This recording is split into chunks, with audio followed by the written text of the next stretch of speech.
Number 4 वाली या form 47 वाली, देखिए इंडिया के साथ जो ताल्लुकात हैं उसका फैसला गेट नंबर 4 से जो बाहर से आने वालों ने नहीं करना, वो जो अंदर रहने वाले हैं असल जो फैसला होता है वो उनका होता है इस्टेब्लिशमेंट की तरफ से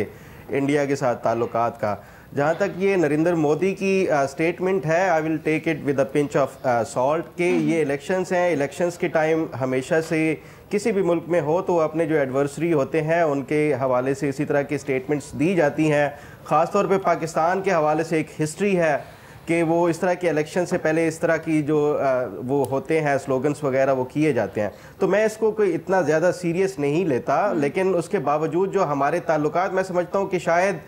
ये डिपेंड करता है कि पाकिस्तान की जो क़यादत है वो आने वाले 8 माह से 10 माह में क्या उनकी पॉलिसी होती है टुवर्ड्स इंडिया। उसके बाद मेरा ख्याल है कि ये दुरुस्त एक सिमत पता चलेगी इंडिया के साथ पाकिस्तान के जो ताल्लुकात का मुस्तकबिल क्या होगा, ख़ास तौर पे अगर वहाँ से नरेंद्र मोदी भी जीत जाते हैं। देखें, आप जो पाकिस्तानी डिप्लोमेट्स के साथ बात करें कि इंडिया के जो रिलेशंस है पाकिस्तान के हवाले से, तो हमेशा से आपने देखा होगा कि इंडिया इसके ऊपर अपना जो अपर हैंड लेता है और वो एज लेता है पाकिस्तान के साथ, और उसकी रीज़न जो है वो हमेशा पाकिस्तान की तरफ से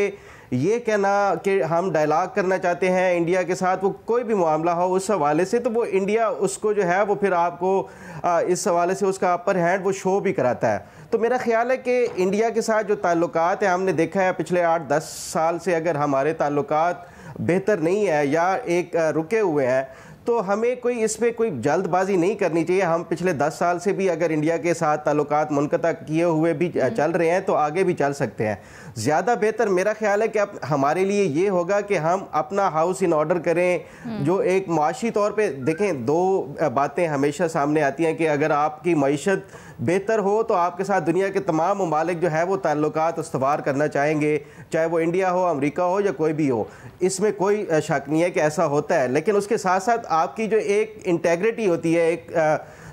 सॉवरेनिटी होती है, आपने उसका भी वो बहाल रखना होता है। आप ये नहीं कि अपना एक कमज़ोरी का जो तासुर है वो इंडिया को बार बार शो करें डायलॉग के हवाले से। मैं आपको एक एग्ज़ाम्पल देता हूँ। इंडिया की जो मौजूदा माशी सूरत हाल है वो आज से 20 साल पहले ऐसी सूरत हाल माशी नहीं थी, या आज से 30 साल पहले इंडिया इकोनॉमिकली इतना स्ट्रॉन्ग नहीं था जितना आज है। उसके बावजूद भी उसने चाइना के साथ अपनी जो ताल्लुकात थे उसको कभी भी टेरिटोरियल जो उनकी वो थी उस पर कंप्रोमाइज़ नहीं किया, और उसके अलावा भी उन्होंने नहीं किया। इसी तरह हमें भी ये पॉलिसी अपनानी होगी कि आपकी एजुकेशन है, इकोनॉमी है, ये तमाम तर चीज़ों को बेहतर वो करें, और उसके साथ साथ ये अगर आपके रिलेशंस नहीं बन रहे बेहतर तो उसके ऊपर जिस तरह मोदी साहब ने कहा कि मैंने ताला लगा दिया, आप भी ताला लगा दें। कोई मेरा ख्याल है कि इतनी ज़्यादा वो ज़रूरत नहीं है कि इंडिया के आप पीछे बार बार डायलॉग की ऑफर करें। बात की ख्वाहिश या डायलॉग की ख्वाहिश कमज़ोरी है, ये क्यों समझ रहे हैं आप? देखिए, ये बार बार ये आप जितने भी इंडियन डिप्लोमेट से बात करें वो हमेशा वो यही कहते हैं कि हम पाकिस्तान को कंसेशन दे रहे हैं, बात करने के लिए आमादगी भी वो जाहिर करते हैं, तो वो कहते हैं हम हमारी तरफ से ये कंसेशन है। आप जितने भी इंडियन के वो जो फॉरेन पॉलिसी से रिलेटेड जितनी भी वो उनकी स्टेटमेंट्स होंगी ख़ास तौर पे पाकिस्तान के हवाले से, क्योंकि वो हमेशा से उनका प्रेशर एक टेररिज्म के हवाले से और ये कि हम आपके साथ बात करने के लिए राज़ी हुए हैं इतना ही काफ़ी समझे। तो ये मेरा ख्याल है वो जो बार हाँ वो कहते हैं कि पाकिस्तान की इसको कमज़ोरी समझा जाता है, तो बेहतर यही है कि आप अपनी कमज़ोरी दिखाने की बजाय ये एक बार ताला लगा लें, अपना हाउस इन ऑर्डर कर लें, तमाम और उसके बाद जो भी बात करनी है, डायलॉग करनी है, तो आपके मामलात बेहतर होते हैं, तो फिर उसके बाद ठीक है। खैबर पख्तूनख्वा में सियासी सूरत हाल काफ़ी टेंस है, क्योंकि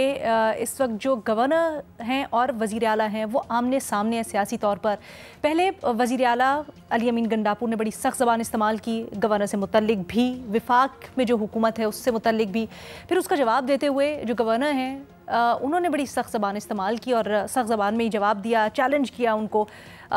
लेकिन फिर जवाब में जो अली अमीन गंडापुर साहब ने बोला है और बाकायदा धमकी लगाई है वो भी बड़ी तशवीशनाक। उन्होंने तो यहाँ तक कहा है कि जी सियासी गुफ्तगू से इज्तनाब करें फैसल कुंडी साहब, और वरना तो उनकी ग्रांट और गाड़ी जो है वो भी बंद कर दूँगा। तो ये जो सब कुछ हो रहा है, लफ्ज़ी कोलाबारी, जंग जारी है, क्या इस सब का इम्पैक्ट होगा, और क्या इस तरह की सियासत करके अली अमीन गंडापुर अपनी जमात को और ख़ासकर जो सूबे में हुकूमत है उसके लिए बड़ी मुश्किलात खड़ी कर रहे हैं? फ़खर, क्या राय है आपकी? देखें, ये इस टाइम जो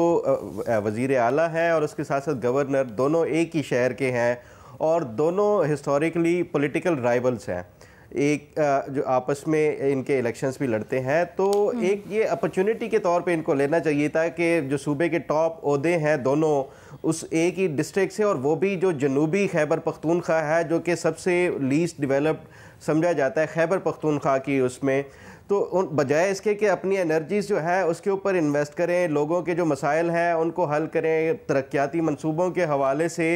ये पॉलिटिकली गिमिक्स जो है वो शायद ये जानबूझ के अवाम को बेवकूफ़ बनाया जा रहा है कि अभी खैबर पख्तूनख्वा गवर्नमेंट को ये सबको मालूम है कि उनके पास जो फाइनेंशियल जो है वो रिसोर्सेज इतने नहीं है। गंडापुर साहब विफाक से पैसे लेने की बात कर रहे हैं कि हमारे पास जो फंड्स की कमी है, तो वो बजाय इसके कि उसके ऊपर अपनी एनर्जीज फोकस करें, अपने ज़ाती जो लड़ाइयाँ हैं एक डिस्ट्रिक्ट के लेवल पे जो इनके आपने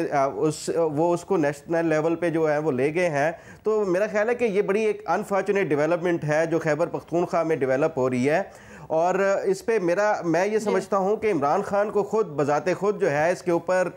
नोटिस लेके ये जो वज़ीर आला हैं उनको हिदायत जारी करनी चाहिए कि उनका फोकस एक गवर्नर जो स्पेसिफिक उनका एक पर्सनल उनकी राइवलरी है उसके ऊपर एनर्जीज वेस्ट करने के अवाम के मसाइल को वो करें। और इसी तरह जो पीपल्स पार्टी की क़यादत है, मैं ये समझता हूँ कि उनको भी हिदायत जारी करनी चाहिए गवर्नर के हवाले से कि वो सियासत में पढ़ने के जो उनकी एक आइनी तौर पे वो जो भी ड्यूटीज़ हैं या फ़राइज़ हैं उसके ऊपर फोकस करें। ठीक है।